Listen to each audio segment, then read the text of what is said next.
A Night with the Panthers, a special fundraiser dedicated to supporting Black Panther veterans who now require assistance with essential needs such as medicine, food, and housing. These Black Panther veterans championed human rights, fed the hungry, educated the community, and stood as powerful symbols of resistance and resilience. Despite their incredible sacrifices, loving and serving the people did not come with retirement plans or financial security.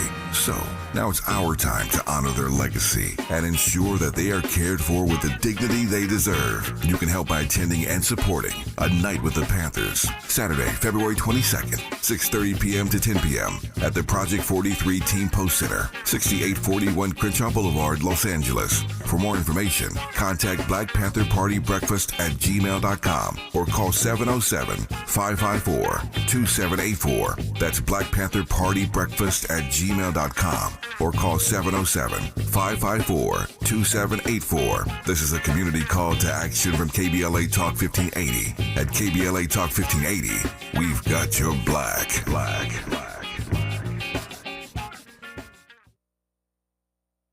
It's KBLA Talk 1580's third annual Black History Month luncheon, and you're invited. This is year 2 of our climate justice work, and this year's $2 million 12-month campaign is all about linking and combating the relationship between climate and black health. We already know that these wildfires will leave in their wake even greater inequities, including negative impacts on black health, given the toxic air pollutants circulating in the air we breathe. So, as part of this year's climate campaign, we're honoring black doctors and leaders in healthcare at our annual Black History Month luncheon, Friday, February 28th at noon. If you would like to join us, just go to our KBLA 1580 website and register for your chance to be our guest at the luncheon. We'd love to see you. And in case you haven't heard the news, KBLA Talk 1580 was just named one of the semifinalists for the American Climate Leadership Awards 2025. Caring about the climate, caring about the community, changing the conversation. We're KBLA Talk 1580, and we don't black down.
My name is Melina. Abdullah. I am not Dominique DiPrima, but I'm keeping her chair warm. We're sending her healing energy as she kind of struggles with some little health stuff. The rain will do it to you. The rain will do it to you. So sending you love, Dominique. I'm grateful to be in this chair and grateful to be in conversation with Will Hawks, who is the producer and filmmaker for the new Oscar-nominated film, The Last Ranger, which is set in South Africa. We were talking over the break about how my oldest child, who was on from 6 to 7 this morning, just got back from South Africa. And I want to start, Will Hawks, with a conversation about what this film is. And then I do want to kind of talk about, I've always felt, so I'm not an expert on South Africa, but I did have an opportunity to visit South Africa about 7 years ago. And I was really torn about doing a what's it called? Like a game drive? Yeah. I was really torn about doing that because I feel like one of the things that happens a lot when we talk about the continent of Africa is that it's turned into something about animals rather than about people. Right. Yeah. Animals take precedent over people.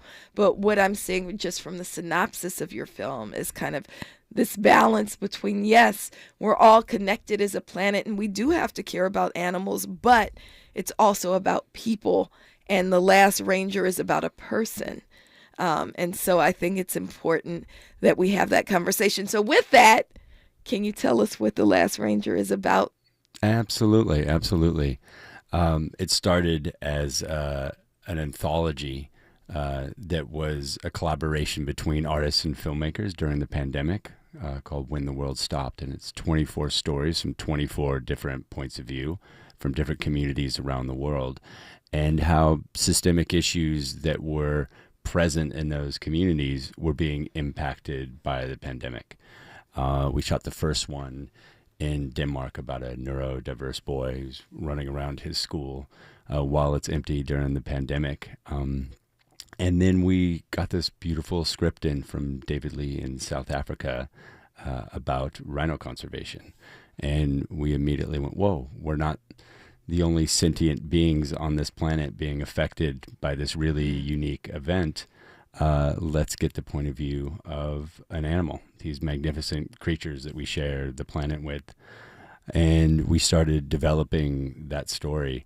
And you're right. The more we researched and the more we developed the story and found out about the whole kind of community and story around it, we realized that it was bigger than just poaching versus rangers. There's a whole community there. And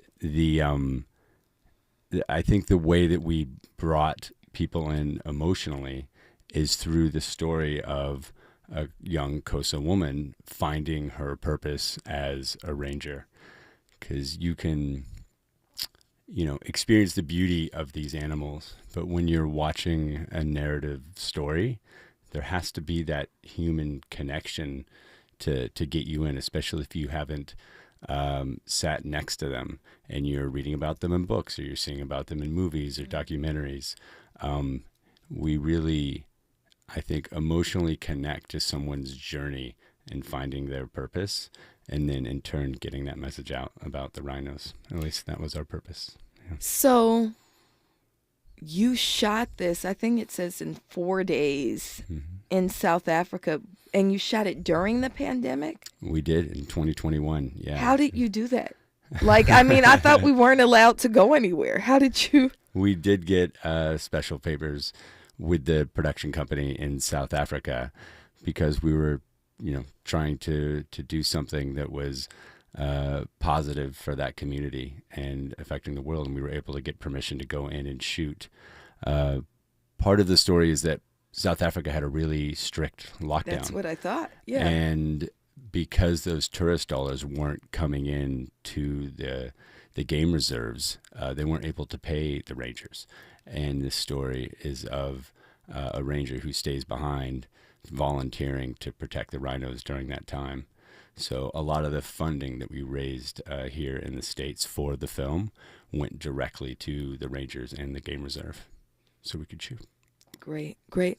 I do want to talk about, kind of this balance between humanity and, what did you say, other sentient being, right? Yeah. I want to talk about that when we come forward. I want to talk about how, in Black community, and for people who are listening, not watching, you're a white filmmaker, right? And for Black community, we have criticisms of everything on up to Disney, right? That why does the Disney film that's set in Africa have to be about a Lion King instead of, a person, right? The only way in which the continent of Africa tends to be represented, or the primary way that the continent of Africa is represented, is through animals rather than through people.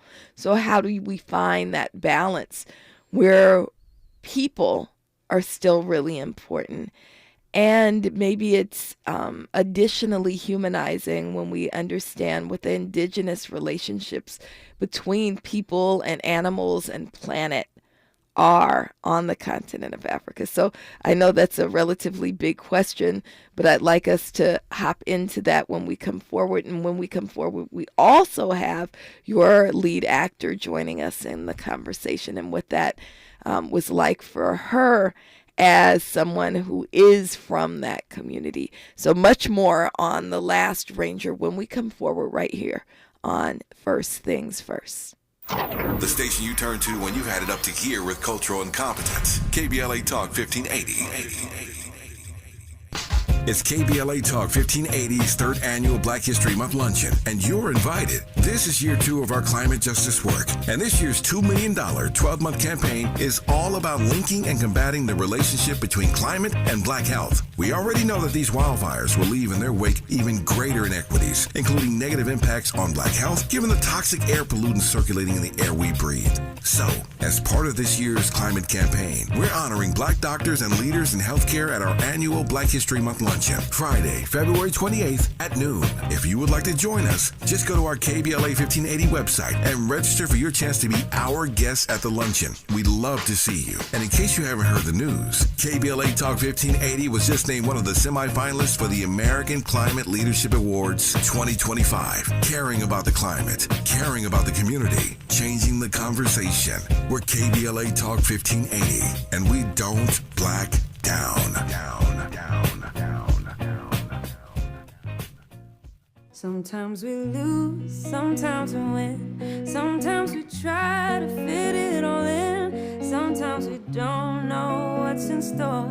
Sometimes we find what we're looking for. Sometimes we're rolling easy and free. Sometimes 1 and 1 makes 3. So much to love along this ride. That's why Nationwide is on your side. Nationwide Mutual Insurance Company and Affiliates, Columbus, Ohio. Our daughter Jessie loves playing detective. A clue. But since we discovered she has sensitive skin, we've been playing detective too. We thought the problem was our puppy.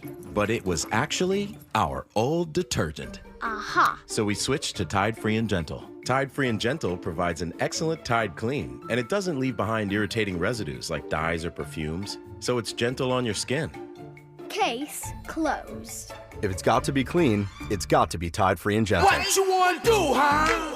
KBLA Talk 1580 is thrilled to share that we have been named as a semifinalist for the coveted American Climate Leadership Awards, honoring our climate work last year. We're also delighted to announce year 2 of our Climate Justice Crusade. This year's $2 million 12-month campaign will link and combat the relationship between climate change and poor health outcomes for African Americans and the poor. Climate inequities have taken a toll with multiple health triggers in the Black community, such as extreme heat and poor air quality, made worse by the recent wildfires. Our work to ensure climate justice and climate equity continues. In the coming weeks and months, you'll be hearing a lot more about our 2025 climate campaign. To learn more about our plans for this year and the companies and organizations supporting us, log on to our website at kbla1580.com. Caring about the climate, caring about the community, changing the conversation.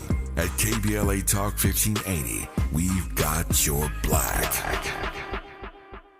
This sandwich is not just spicy, it's flavorful. Hi, this is Matayo. And this is Elsa. And a little thing I love about the Chick-fil-A Grilled Spicy Deluxe Sandwich is that spicy kick. Because the spice comes in at just the right moment. Oh, no. A little thing I love is that cilantro lime sauce. It's a fun blend of zesty and bold. That's what really makes me happy. Are you gonna eat all your fries? Order a Chick-fil-A Grilled Spicy Deluxe Sandwich and a Diet Dr. Pepper on the Chick-fil-A app for a limited time. Real guests paid for their testimonials. Thanks for waking up with Dominique DiPrima on KBLA Talk 1580. My name is Melina Abdullah, and you are on with First Things First. I'm sitting in Dominique DiPrima's chair, and I'm in conversation with Will Hawks about the new film, the new Oscar-nominated short film, The Last Ranger, which was shot in South Africa, in Western Cape, South Africa, and is really about relationships between living beings. Can I say it that way? Absolutely. Is that accurate? And Will Hawks is from the U.S., but the lead actor in the film is Avumile Konko, who is from Cape Town, lives in Cape Town, raised in Western Cape? Eastern Cape. Eastern Cape. Yeah. So can you hear me? I know we're zooming you in. Can you hear me, Sister Avumile? Hi, Melina. How are you? I'm great. Thank you so much for joining. I was sharing with Will that my oldest child just got back from Cape Town, from University of Cape Town. Their name is Tandiwe, so they always feel really at home in South Africa. And they were on the first hour. I hope they're still listening, because I know they feel that South Africa is their second home. So we're grateful to have you on, Sister Avumile. Oh, my absolute pleasure. And I'm so glad that Tandiwe loves it here. It's a country of just warm people. It's a warm country. Absolutely. I had to threaten them to not pay for the rest of their schooling if they don't come back, because they were trying not to come back. I was like, no, child, you are coming back, homie. So they're back. That's a very fact. I absolutely understand her. She could find us because I think South Africans, the unique thing about them is, when I've traveled the world, a thing that is common amongst us, especially in the village, we're taught that if a neighbor is as good as your family. And so you walk out of your house, it's greetings to everyone. So I found out when I started traveling, that's not quite the norm. Other people could find that invasive. So you always have to, because there's a cultural difference, I guess, and that speaks to the warmth of the people, where there's just a person, when they come to your place, they must be made to feel as though they are still in their home. So I absolutely understand why Tandiwe would want to extend a stay here. Absolutely. We're quite addicted that way. Yes, and we're also a freedom fighting family. So I think they appreciate the warmth as well as the resistance that is South Africa, that is, not just historic, but also contemporary when we think about all that's happening in the world, the resistance to colonialism, the solidarity with the people of Palestine, all of that really, really, I think, resonated with them and made them feel like maybe this is home. So I'm grateful to have you on, Sister Avumile, and grateful to be talking about this film. One of the things, I don't know if you could hear the earlier part of the conversation, but one of the things that I was speaking with Will about in studio is, how do we speak about relationships with animals and planet, but also not dehumanize the people, which are really the vibrancy and the life of the continent of Africa and South Africa in particular. So you played this last ranger. What was it like for you to play this role, and how did you kind of allow humanity to be centered as you're looking at rhinos and preservation of rhinos as well? I think, and it's a wonderful point that you're making, Melina, because I think one of the things that I'm wary of is anything that exoticizes Black people. And so in this instance, when I looked at the script and I was reading the script, it wasn't even with suspicion, but I guess I was curious as to see how this story was going to be told. And it's interesting that you're raising this because we were having a screening about 2 days ago and in Johannesburg on the film.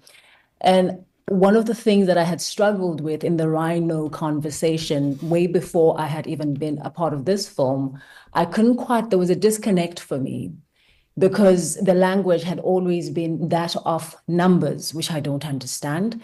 But also it felt as though we were being spoken to as opposed to being included in the conversation. Mm-hmm. And so it's always if you are going to prioritize, it felt like we're prioritizing a life of a rhino over the fact that there's a person who's hungry.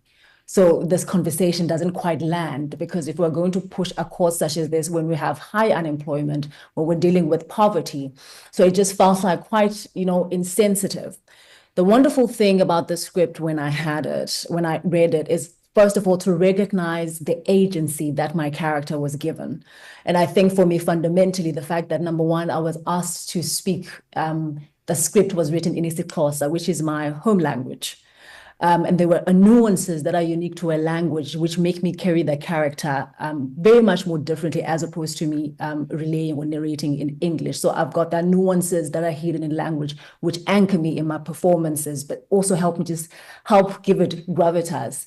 And then on top of that, I am a female ranger, something that is not common. I mean, it just recently that when I started researching, you can still count the number of female rangers, although there's starting to be a growth of that.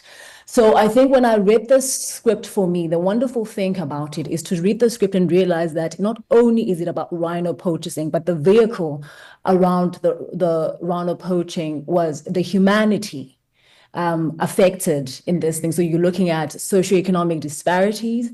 You're also looking at the communities that are affected, which says that you cannot have the rhino conversation in isolation to those issues. These are the elements. And so this is the thing that helped me bring the humanity part of it, because now you're looking at this story and you realize that even the poacher itself is caught in a vulnerable situation, because you are talking about the politics of the stomach, and then you are also looking at the issue of the rhinos as well. And then you realize that if there was a conversation, or if we're not dealing with socioeconomic issues such as unemployment, we wouldn't have communities that are vulnerable to these syndicates, these multinational syndicates that participate in this. And that's where the human interest story is coming in for me, is to not demonize the poacher, right? Because then you get to realize, because if you look at the story in an introspective way, you'll recognize that somewhere in your life, you've made decisions that don't truly reflect who you are,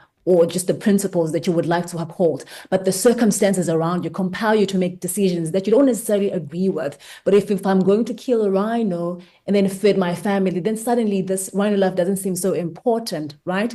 But at the same time, we're able to not dismiss any of these stories and to shine a light in all of them without necessarily feeling like we're exoticizing the other one or demonizing the other one and making the other superior to the other one. So we're able to find equal ground because we're able to investigate all sides to the story.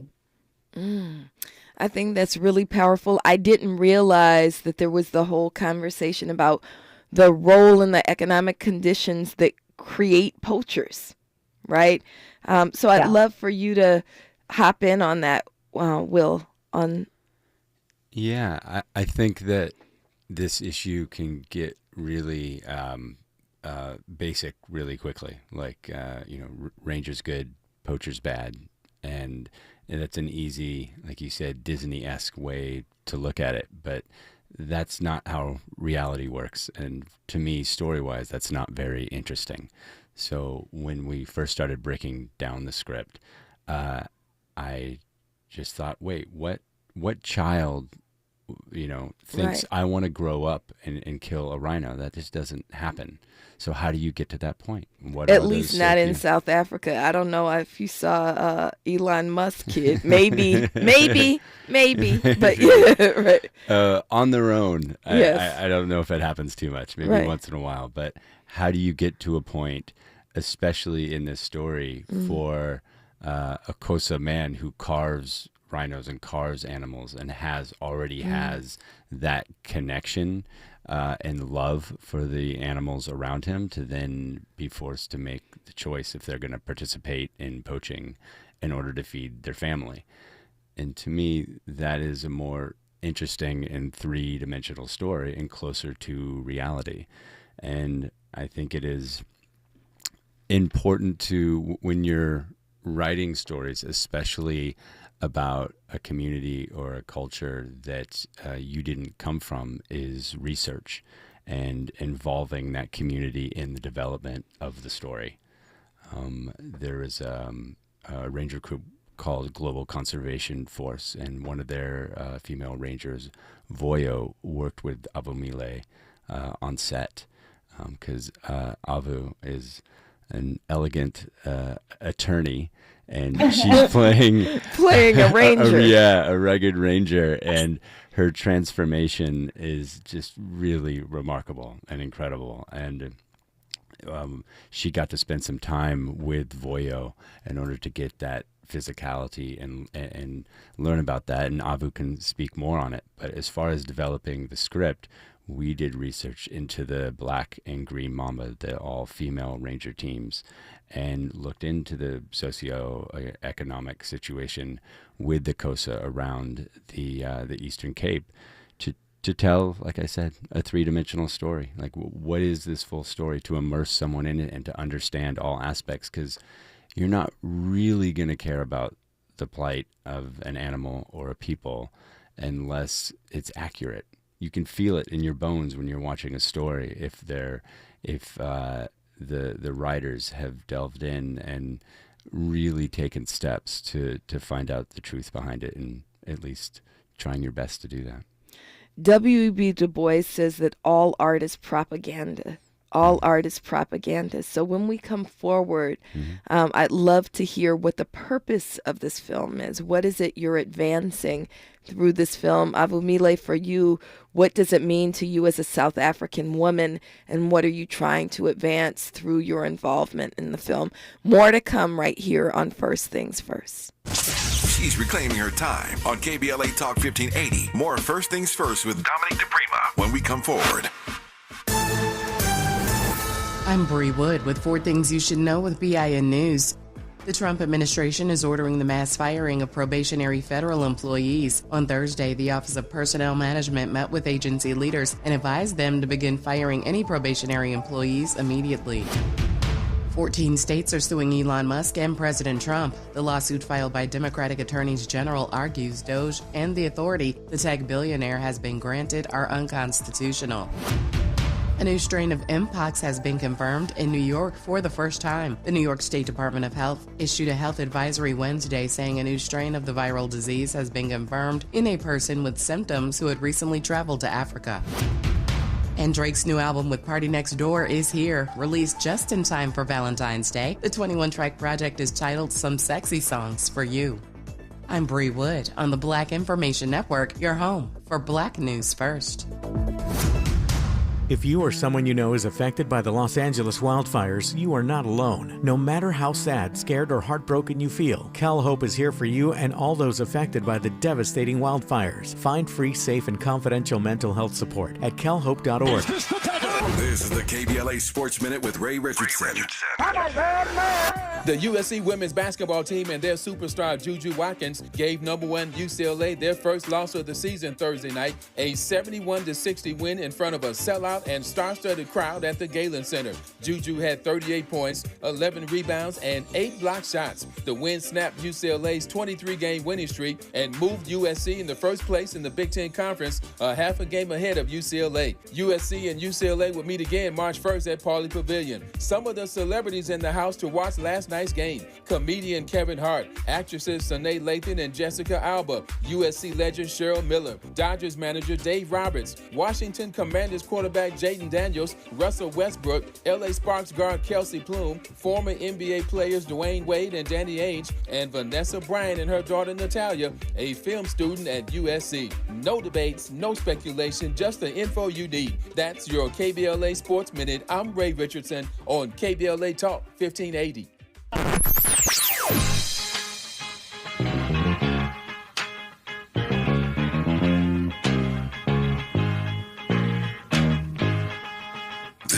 KBLA Talk 1580. Talk radio. That's music to your ears.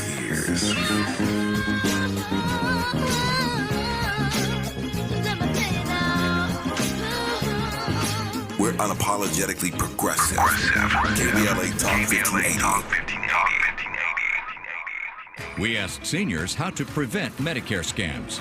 My best advice, if you get a phone call, do not talk to the person. These people are well trained. Don't talk to them. They don't know me. They're just trying to scam me. Don't be fooled. Hang up. Just hang up. Never give out your Medicare number. They're going to get your number to put in a false claim. If I get a call from someone, I don't pick up the phone. And should I pick up the phone and they ask for information, then I hang up. How do you detect Medicare fraud? Just like I check my credit card statements, I check my Medicare statements monthly. Scammers can get a hold of your number, order medical devices through your account, and you're not even going to know about it if you don't look at your statement. Check your statement every month. If you get your statement and you see something that you know you did not have done, you report it. Call your senior Medicare Patrol. To report Medicare fraud, call the Senior Medicare Patrol at 855-613-7080. I have a dream today. From slavery and segregation to the Great Migration to our present day rising, the Black experience in America is a story of resilience, achievement, and unstoppable spirit. This February, we're curating amazing conversations celebrating the heroes, the pioneers, and the everyday people who made history. Black History Month on KBLA Talk 1580. Together, we carry the torch forward. KBLA Talk 1580 stands with you, neighbor to neighbor, bringing you resources and what you need to know. For up-to-the-minute info on distribution hubs, help, and volunteer opportunities in the Altadena area, please visit Neighborhood Servants or Pasadena Community Coalition on Instagram. The Wild Seed Collective is offering free grant workshops to businesses impacted by the LA wildfires. Find them at wildseedcollective.com. Fuller's Psychological and Family Services is offering 12 free therapy sessions to people impacted by the fires who are unable to access care. Contact Executive Director Dr. Ted Koss at tedkoss@fuller.edu. Grief and Hope, the LA Art World Mutual Aid Relief administered by The Brick, is offering help to artists impacted by the blazes. Info is available at the/brick.org. On Instagram, Mutual Aid LAN is updating a Google Sheet in real time with locations, verified GoFundMe sites, and current resources. If you haven't done so yet, it's still a good idea to sign up for Notify LA on your phone for fire alerts and updates. Praying, advocating, and standing with you. KBLA Talk 1580. Broadcasting live from Leimert Park, USA. Welcome back to your home for unapologetically progressive radio, KBLA Talk 1580. My name is Melina. Abdullah sitting in for Dominique DiPrima on First Things First this morning. Grateful to be in conversation with Will Hawks and Avumile, who are both a part of this film, The Last Ranger, which is set in South Africa, is about a ranger and the idea of protecting rhinos from poachers. And we were having all kinds of conversations.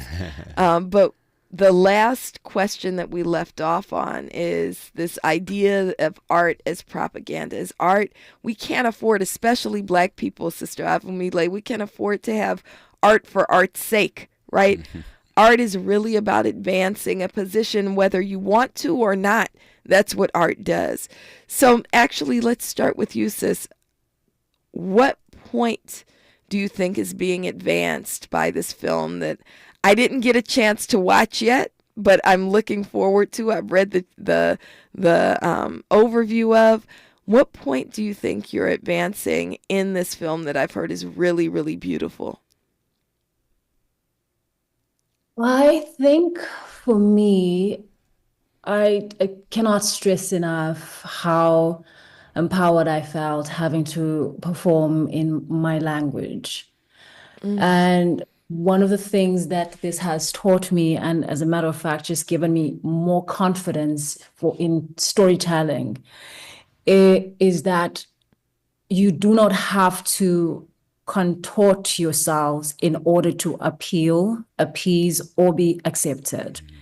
And so our top priority was to tell this story as authentically as we can, telling it to and for ourselves in a manner that will make any South African watching the film feel seen and considered. And I think we did a great job at doing that, because this film ended up resonating not only with just South Africans, but the world over, and that for me have just really, really solidified the fact that at any given point, if you just remain true to yourself and tell the story from your lens and trust that the truth that you're pouring into the story will land, it will definitely land. And I think also when you watch this film and watch my character is just her ability to just self-determine as a woman, and which just speaks of the power, just the script that has allowed upon her, which sort of, if I may say, bestowed upon her, and the agency which has been given to her. And of course, power is unique to each woman, but in Kusera's case,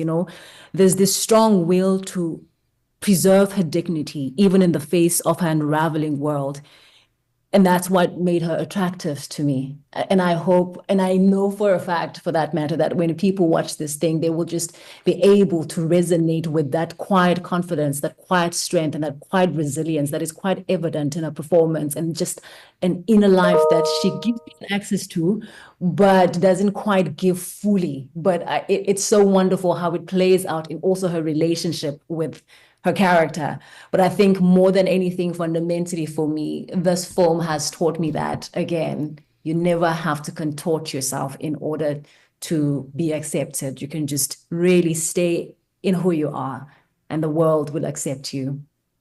Right. And I wonder if we can even go further when you talk about the refusal to contort yourself. I love that word. If it's also not about the world accepting you, but really redefining the world, right? About redefining what's important and advancing things from that perspective. I'm thinking about that, sitting in Los Angeles under this terrible president that's been elected, right? And what it means, I'm not looking for, and I think as oppressed people and Black people, we have to stop really kind of wanting to be accepted into a fundamentally unjust system, or included in a fundamentally unjust system. The attacks on what they call here DEI, diversity, equity, and inclusion, really, I think, challenge us to say, well, what do we want to be included in? And maybe there's something new that we're birthing, or old that we're rediscovering, that we need to advance. And again, I'm just imagining in the film this relationship between humanity and animals and Earth as something that is fundamentally more indigenous than it is kind of accepting this idea of separation that's been handed down by a system that's not ours. So I'm saying a lot. I don't mean to be saying a lot, but I wanted to kind of give that offering. Will, what are your thoughts on that? I mean, I can just share what is authentically my point of view, and address that I'm in this current film a white filmmaker from California telling a Xhosa story in an authentic way as possible, as accurately as possible, and telling a story that is emotionally universal. So we're telling a story from a Xhosa point of view, but it's a human story that people can then see is representing all of our emotional journeys when we're trying to find purpose in work, or protect our families or our communities. In the larger anthology, the When the World Stopped pandemic series, our initial goal was to collaborate with artists around the world and find out what their points of view were coming from their communities during this time. And, the quote, travel is the greatest antidote to prejudice. Mm. And I really believe at a simple level, just having two people from different points of view have a handshake or be introduced to each other, I think breaks down so much of what we're propagated against, that someone that's different is scary to us or a threat to us, someone that we don't understand. If you take the average person from two different countries or cultures that have been told that they are enemies or that they should fear the other one, if you just take two average people and introduce them to each other and have them spend time together, I think most of that stuff dissolves away. And obviously not in every case, but I rarely see in-person conflicts when two people are together. You look someone in the eye, you feel the cells in their body in yours. It's really hard to hold that hate or that prejudice in the face of another human being. So with the project, we just wanted to introduce people to each other. So you might come in because you're Turkish and we have a story that's in Istanbul.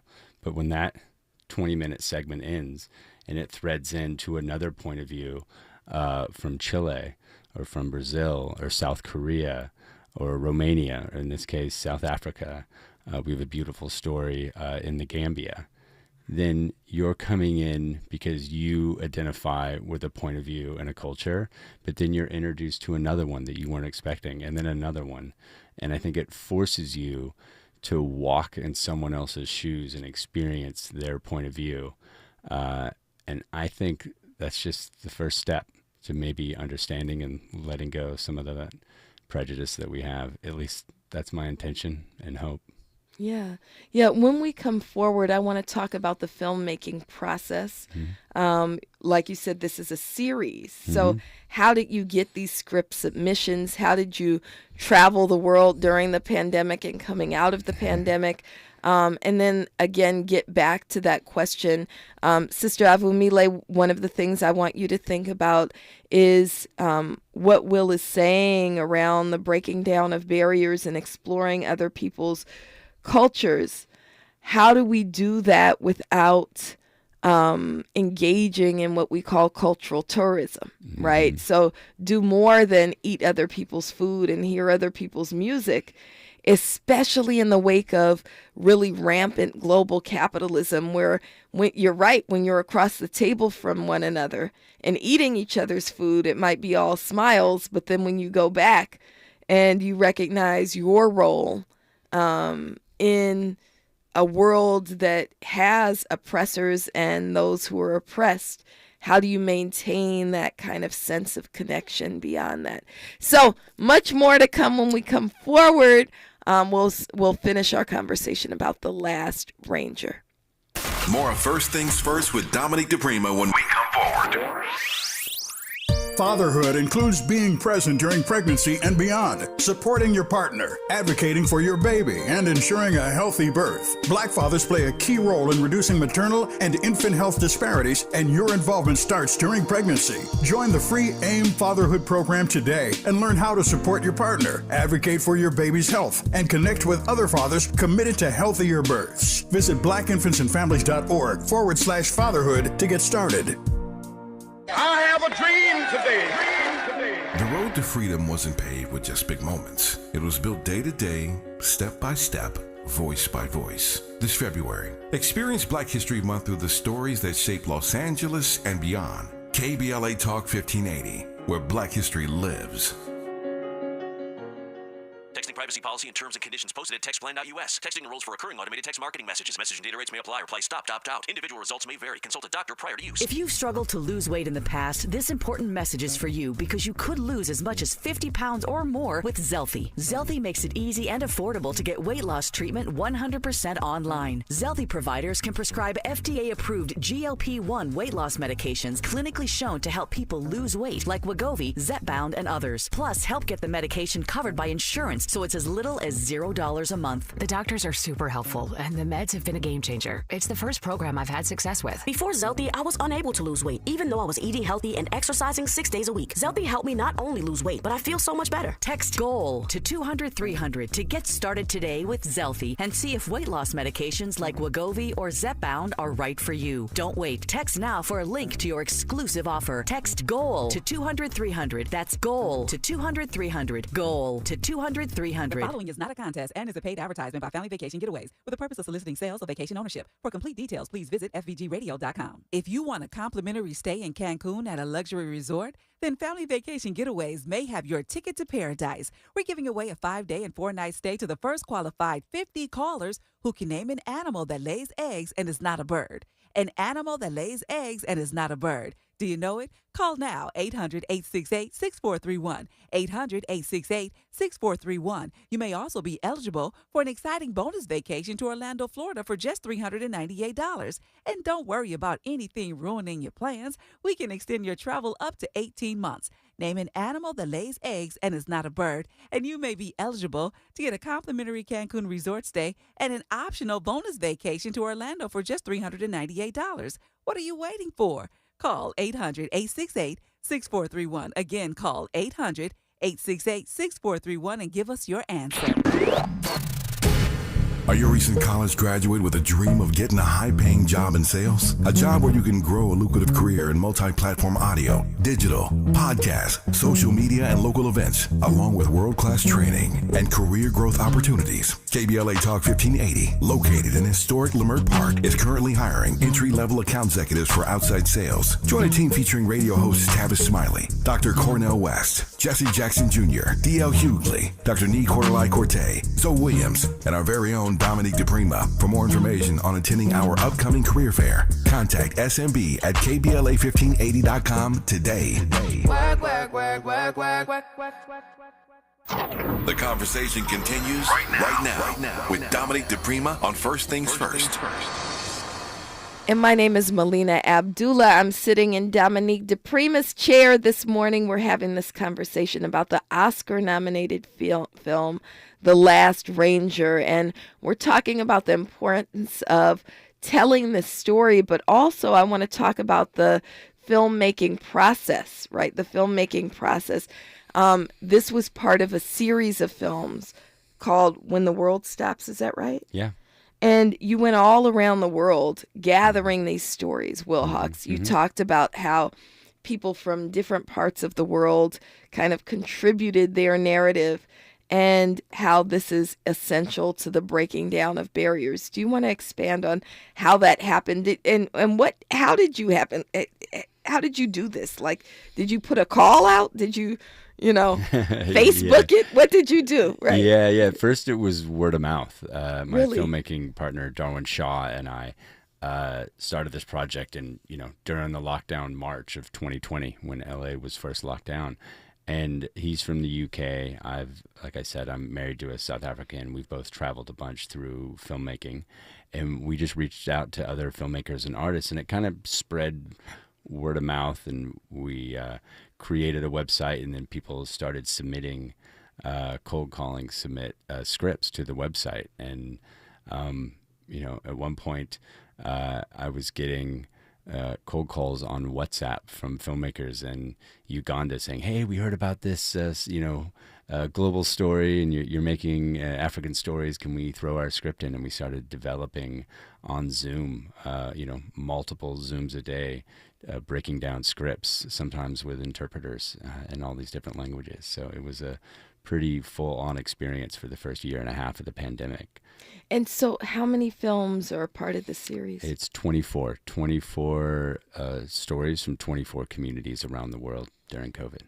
And so you traveled to 24 communities. We are still developing them. So we have shot a couple of them, and we're still developing the scripts on the other ones and fundraising to do that. Yeah. Fundraising to do that because it's not free to make these films. Exactly. So, and I think you were sharing with me, I don't think we were on air, about when you say fundraising. How do you fundraise for 24 films? You work with the community that the story is coming from. And a lot of the stories that people wanted to tell were about systemic issues that already existed in those communities. And when you have a story that has a purpose or is cause related, then you can tap into the supporters of that cause. So these are regular people. Netflix didn't give you $100 million. Not yet. No, not yet. Not yet. Maybe after this campaign and the nomination, some of those conversations will get easier with some of the studios. But we really thought that this was an important project to get out in the world, right? With all the division and cynicism that's online right now, and a lot of the media that's happening, something that was unifying and was including all these different points of view around the world, we thought was important to be out there. So now that we have a little bit of attention around the project, hopefully it'll make it easier to complete it. Great. And Avumile, how did you connect with the film? So are you talking in terms of the script or just overall? Yeah. Okay. So I was with an agent previous to the one that I have now, and they just sent me a script to say, hey, Avu, there's an edition that we think you could be great for. Have a look at the script and let us know what you think.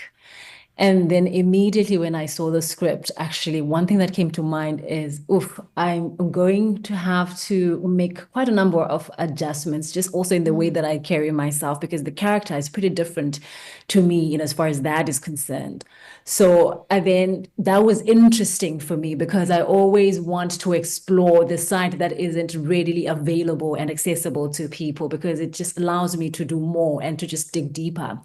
So I think I had a day actually to just look at the script, and then I did look at the script. I did a few tweaks. I shot my self-tape, and then I submitted. And then Cindy got back to me just with a few notes. I took those. Cindy is the director of the film, so I took those notes. I then made those adjustments again, sent the film, and then in a few weeks' time, I was told that I was shooting, and I was excited. So word got to you. So the script comes from South Africa, gets to you, to Will Hawks, and then gets back to South Africa for the... Because all of the films are produced locally. We obviously have our development team here. So they had a relationship. Production company. Exactly. Because we worked, when we were first developing this, we worked with an organization called Naractive, who works with UNICEF and storytelling and theater groups around the world. And their motto is not about us without us. So when That's right. Yeah. So when you're telling a story about a community, you employ the community to tell that story. And that's been our goal with the project. So this was a South African production. I was the only American on set. And so the casting happened in South Africa, and we are so immensely grateful that we found Avu and her talent, and also young Leabona Makosa. She was 10 years old when she first auditioned and was 11 when we shot. And I've been filmmaking a long time and acting myself. And every once in a while you come in contact with an artist who is channeling something in a way that you can't quite describe, but your body knows that you're watching and listening to something really special. And this young woman, it's just astonishing, the work that she put into this film, and the connection that she and Avu had on screen is something that I will always cherish, that I got to be a part of. And I can't wait for you to watch the film, because it's really, really special. Yeah, I can't wait to watch it. Yeah. Avumile, you're in an Oscar-nominated film. How's that feel for you? Oh, God, it's